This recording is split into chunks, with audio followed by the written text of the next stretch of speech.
مجھے سب سے زیادہ محبوب اور قیامت میں سب سے قریب بیٹھنے والا کون ہے؟ وہ لوگ ہیں جن کے اخلاق زیادہ اچھے ہیں۔ تم اخلاق کے بلند مرتبے پر فائز رہو۔ اللہ کی رحمت ہی تو ہے کہ اس نے آپ کو ان کے لیے نرم بنایا ہے۔ اگر آپ سخت دل ترش روح ہوتے تو یہ آپ کے پاس سے بھاگ جاتے۔ لوگوں سے بھلی بات کہو۔ ام المومنین عائشہ صدیقہ نبی صلی اللہ علیہ وسلم کی وصف میں فرماتی ہے کہ آپ کا اخلاق قرآن تھا۔ کشادہ دلی اور حسن اخلاق جلد ملنے والی نعمت اور خوشی ہے جو انہی کو عطا ہوتی ہے جن کے ساتھ اللہ خیر چاہے۔ سرت انفعال، مزاج کی حدت اور شدت غضب، مستقل برائی اور ہمیشہ کا عذاب۔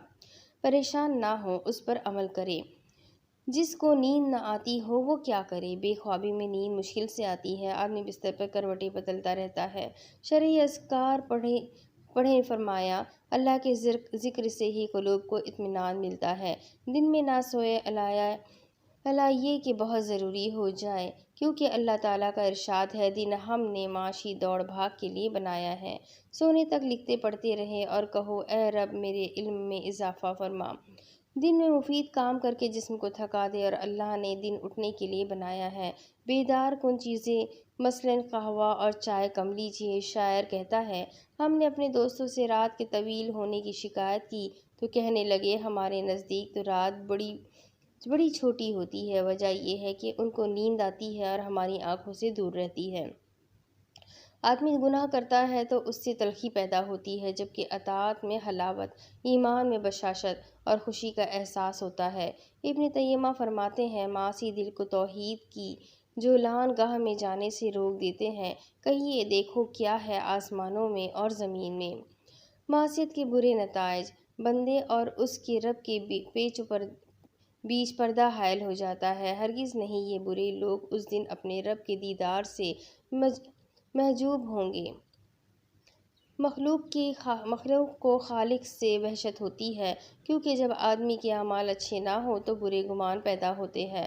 مستقل رنج رہتا ہے۔ جو عمارت انہوں نے بنائی وہ ان کے دلوں میں شک و شبہ ڈالتی ہے۔ دل میں خوف و اضطراب پیدا ہوتا ہے۔ ہم کافروں کو دل میں رعب ڈال دیں گے کیونکہ یہ اللہ کے ساتھ شرک کرتے ہیں۔ معیشت میں تنگی آتی ہے، بلا شبہ اس کے لیے تنگ زندگی ہے۔ دل میں سختی اور ظلمت چھا جاتی ہے، ہم نے ان کے دل سخت کر دیے۔ چہرے میں تاریکی اور تشی پیدا ہوتی ہے، پس وہ لوگ جن کے چہرے کالے پڑ گئے، کیا تم نے ایمان لانے کے بعد کفر کیا ہے؟ مخلوق کے دلوں میں بغض پیدا ہو جاتا ہے۔ تم زمین میں اللہ کے گواہ ہو، رزق میں تنگی ہوگی۔ اگر انہوں نے تورات و انجیل کو قائم کیا ہوتا اور جو ان پر ان کے رب کی طرف سے اتارا گیا تو اپنے اوپر اور پیروں کے نیچے سے رزق پاتے۔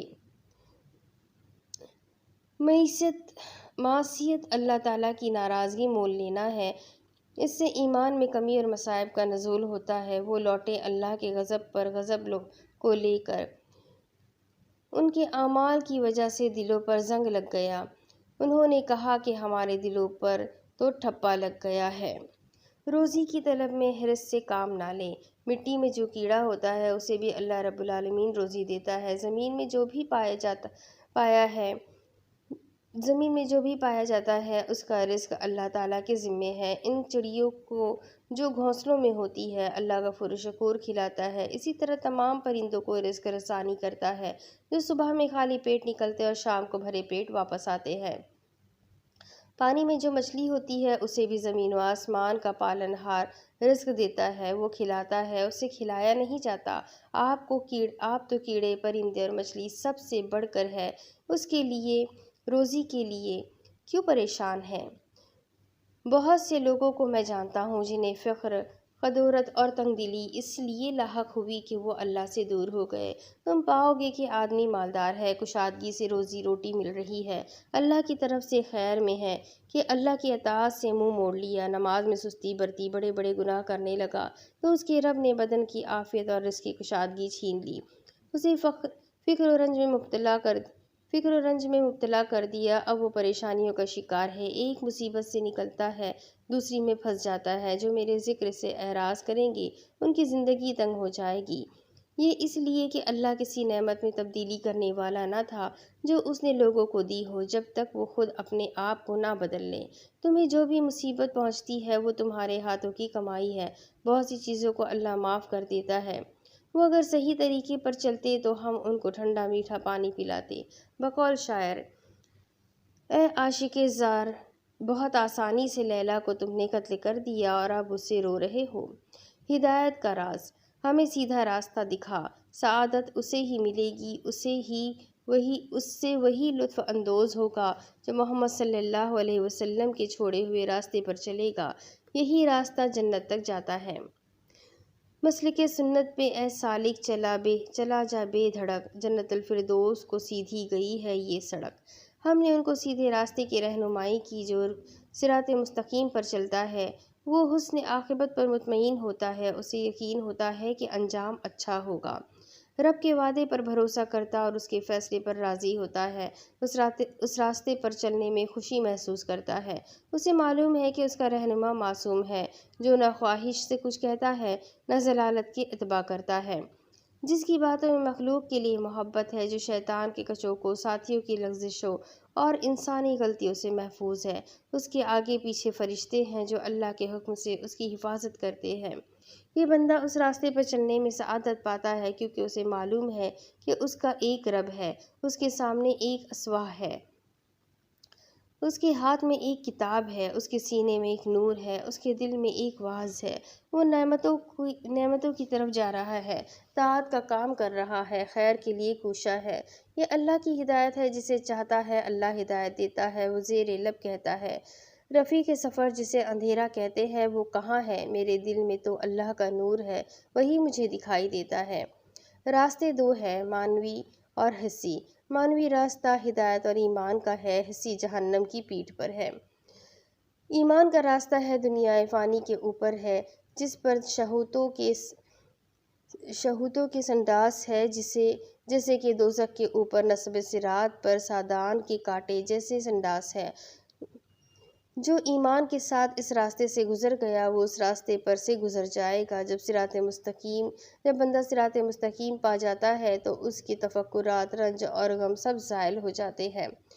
جو خوشگوار زندگی چاہے وہ 10 کام کرے، سحر خیزی کرے اور استغفار کرے، اور وہ لوگ جو سحر میں استغفار کرتے ہیں، تفکر کے لیے خلوت اختیار کرے، وہ آسمانوں اور زمین کی پیدائش میں غور و فکر کرتے ہیں۔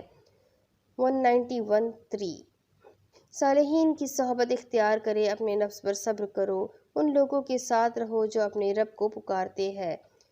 28-18 یہ ان کے حوالے دیے گئے ہیں اس کتاب میں، جو آپ لوگوں نے خود بھی دیکھ لینے ہیں، کیونکہ پڑھ کر سنانے کے ٹائم پر یہ نمبر سمجھ نہیں آتے۔ 41 اور 33 مجھے نہیں پتا 41 کیا ہے اور 33 کیا ہے، لیکن یہ سارے حوالے دیے گئے ہیں۔ اور ذکر اختیار کرے، اللہ کو بہت زیادہ یاد کرو۔ 2 رکعت خشوع و خضوع کے ساتھ پڑھے، وہ لوگ جو اپنی نمازوں میں خشوع اختیار کرتے ہیں۔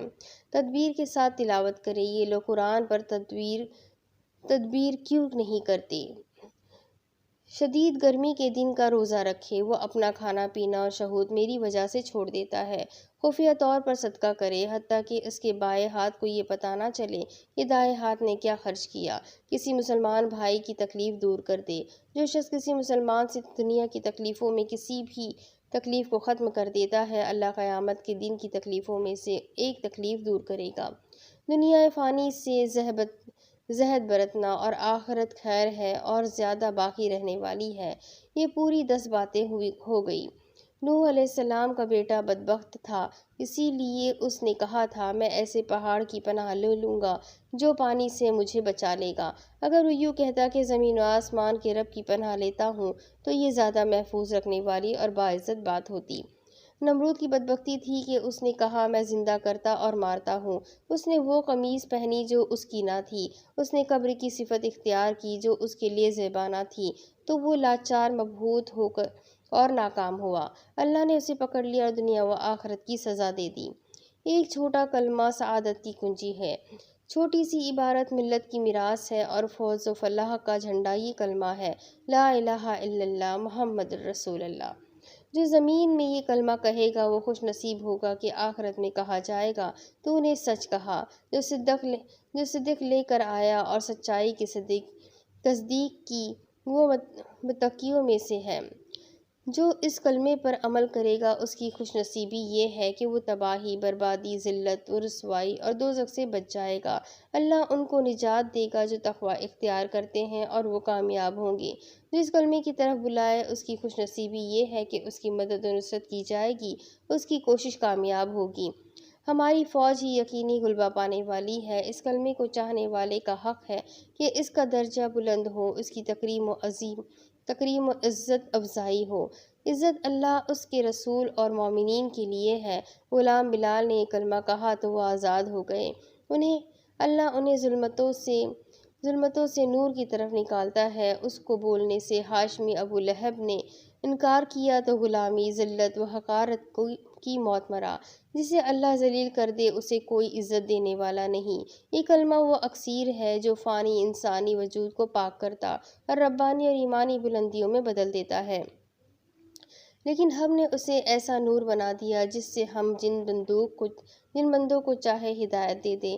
دنیا پر خوش مت ہو جبکہ آخرت سے اعراض کر رکھا ہو، کیونکہ تباہ کن عذاب تمہارے راستے میں ہے اور سزا و فریب تمہارا انتظار کر رہے ہیں۔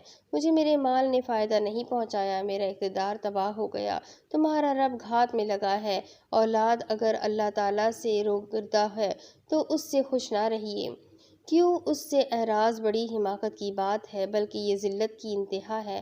ان پر ذلت اور مسکنت مسلط کر دی گئی ہے۔ اب اس کے آگے کی سٹوری میں آپ کو اگلی قسط میں سناتی ہوں کہ آگے اس کتاب میں کیا لکھا ہے۔ یہ جاننے کے لیے میرے ساتھ بنے رہیں، کتاب کا مطالعہ خود بھی ضرور کریں۔